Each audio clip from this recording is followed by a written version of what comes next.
Assalamualaikum warahmatullahi wabarakatuh. Baik, Ibu akan lanjutkan materi tentang sistem informasi akuntansi.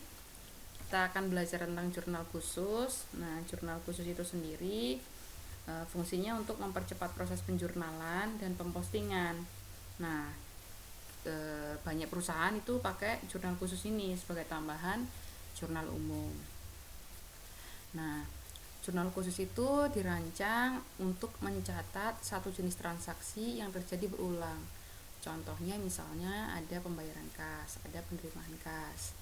Kemudian bentuk dan jurnal khusus yang digunakan perusahaan itu tergantung pada si perusahaan itu sendiri itu. Jadi jenisnya apa, karakteristiknya apa. Jadi setiap perusahaan itu pakai jurnal khusus yang berbeda-beda. Transaksi-transaksi beserta jurnal khusus terkait yang sering muncul berupa yang pertama ada 4 ya umumnya jurnal khusus itu sendiri.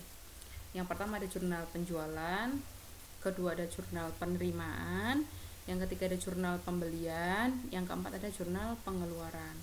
Nah, kalau jurnal yang penjualan itu adalah jurnal untuk mencatat semua penjualan barang dagang secara kredit. Nah, gitu ya. Kalau jurnal penerimaan untuk mencatat semua penerimaan kas termasuk penjualan tunai. Nah, tadi kalau ada penjualan kredit semuanya ditulis di jurnal penjualan. Kalau ada penjualan tunai masuk di jurnal penerimaan gitu. Selanjutnya ada jurnal pembelian. Jurnal pembelian ini untuk semua pembelian barang dagang secara kredit ya. Jadi kalau selanjutnya jurnal pengeluaran itu untuk mencatat semua pembayaran tunai termasuk pembelian secara tunai gitu. Nah, kalau jurnal umum apa? Jurnal umum itu mencatat yang tidak dicatat di jurnal khusus. Contohnya apa? Jurnal penyesuaian, jurnal penutup. Baik, Ibu lanjutkan. Jurnal penjualan. Nah, jurnal penjualan itu sendiri adalah jurnal yang digunakan untuk mencatat penjualan secara kredit. Nah, bagaimana kalau ada penjualan tunai? Kalau penjualan tunai, dia dicatatnya di jurnal penerimaan kas. Nah, tapi apabila ada penjualan kredit selain barang dagang, maka dia dicatatnya di jurnal umum. Oke, itu langsung ke contohnya ya. PT Kinoki membuat jurnal penjualan yang dibuat kodenya menggunakan kode J1. Nah, pada tanggal 4 Maret 8, 15, 20, 21, 25, 28 tahun 2011 ini nama PT-PT-nya atau customernya, kemudian dia nomor fakturnya, dan ini kolom. Jadi kalian bisa buatnya secara gabungan seperti ini atau terpisah.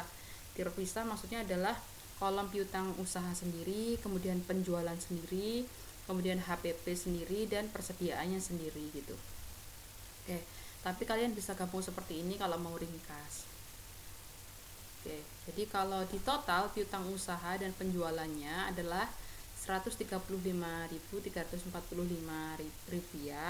Kemudian HPP dan persediaan barang dagangnya di total adalah Rp93.285. Nah, bagaimana kalau kita mau posting ke masing-masing buku besar pembantunya? Oke, yang pertama, kalau kita bikin dulu buku besar umum piutang usaha. Nah, buku besar umum piutang usaha ini kita lihat pada tanggal 31 Maret atau pada akhir bulan. Nah, kita lihat sini ya. Saldonya piutang usaha itu sendiri adalah Rp135.345. Nah, karena dia piutang usaha atau saldo normalnya di debit, maka kita catat di debit ya. Selanjutnya, dari buku besar umum piutang usaha, ini akun pengendalinya, kita klasifikasikan menjadi masing-masing customernya. Yang pertama ada PT Abu. Nah, kita debit 15.900. Ada piutang ya. Kemudian Nah, kemudian pada tanggal 4 Maret ini dia ada piutang PT Abu ke PT Kinoki sebesar 15.900. Dan pada tanggal 22 Maret PT Abu lagi dia ada piutang lagi ke PT Kinoki sebesar 23.100. Nah, jika kita total, karena dia belum bayar ya, karena ada PT Abu ini belum bayar sama sekali, maka kita saldo piutang usaha si PT Abu kepada PT Kinoki sebesar Rp39.000. Begitu caranya ya. Jadi setelah PT Abu kita bikin PT Bimo. PT Bimo pada tanggal 8 Maret 17.025. Oke. Totalnya 17.025. Pada tanggal 28 ada lagi dia 21.855.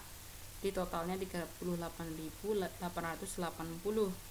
Kemudian PT Sherry 11.700, dia hanya sekali. Selanjutnya ada PT Diba ada pada tanggal 20 Maret 13.950. Kemudian lagi pada tanggal 25 31.815 sebesar 45.765. Nah, kalau ini buku besar pembantu piutang usaha. Nah, kalau ini masing-masingnya buku besar umum piutang usaha sebesar 135.345 dari sini. Kemudian persediaan barang dagangnya Rp93.285. Kemudian penjualannya sama 135.345. HPP-nya dari sini HPP Rp93.285. Membuktikan buku besar. Nah, jadi kalau kita jumlahkan nanti hasilnya harus sama. Persediaan barang dagang dan penjualan itu pada saldonya di kredit ya, kita total 228.630. Begitu juga saldo debitnya piutang usaha dan HPP sama 228.630. Nah, kalau buku besar pembantu ini adalah jumlah dari si penjualan itu sendiri, karena dia piutang kan, karena dijualnya secara kredit, maka PT-PT ini jumlahnya juga harus sama dengan jumlah si penjualannya, Rp135.345. Selanjutnya ada jurnal penerimaan kas. Nah, dia digunakan untuk mencatat transaksi penerimaan kas. Nah, yang umum itu adalah penjualan tunai barang dagang dan penerimaan piutang usaha. Selain itu juga ada penerimaan pinjaman bank, dia juga dicatat ke penerimaan kas. Penjualan peralatan, modal di store. Kemudian di jurnal penerimaan kas di sini ada banyak kolom nantinya. Lalu kolom-kolom yang biasa itu ada yang di debit itu ada kas dan diskon penjualan. Kemudian yang dikreditkan itu adalah piutang usaha, penjualan dan akun lainnya. Kemudian nanti kalau ada akun lainnya, kolom akun lainnya itu digunakan jika kas diterima tidak melibatkan penjualan tunai atau penagihan piutang usaha itu. Nah, nanti kalau misal dia sistem perpetual, entry penjualannya dibarengi dengan entry harga pokok penjualan di debit dan mengkredit persediaan barang dagang sebagai biaya atas penjualan persediaan. Gitu.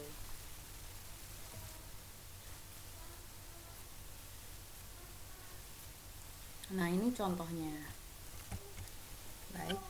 Yang pertama, contohnya tanggal 2 Mei menginvestasikan kas sebesar 7.500 pada perusahaan. Nah, makanya kalau langsung kita masukkan ke dalam kolom ya. Pada tanggal 2 Maret ada investasi kas. Maksudnya di sini adalah modal. Kita tulis akun kreditnya adalah modal Kinoki. Modal PT-nya ini. Kita masukkan referensinya 301. Kita masukkan ke dalam kas debitnya 7.500. Nah, ini yang kita kreditin akun lainnya, karena modal itu nggak ditulis dalam kolom tersendiri, maka kita tulis ke kolom akun lainnya 7.500. Selanjutnya tanggal 8 Mei menjual tunai barang dagang dengan total 2.850 dan biayanya 1.860. Nah, kalau ada seperti ini maka dia ada penerimaan kas sebesar 2.850 dan ada HPP, ada biayanya di sini ya. Maksudnya di sini adalah HPP 1.860.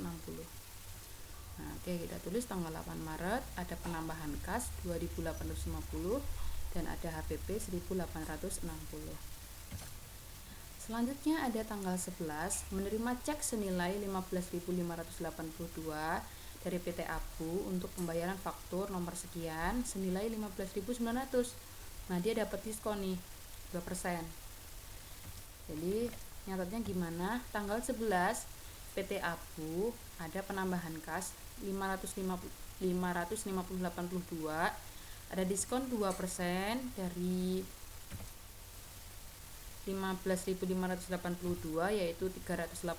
Kita masukkan ke kolom diskon penjualan, kemudian kreditnya ada 15.900 di piutang usaha gitu ya.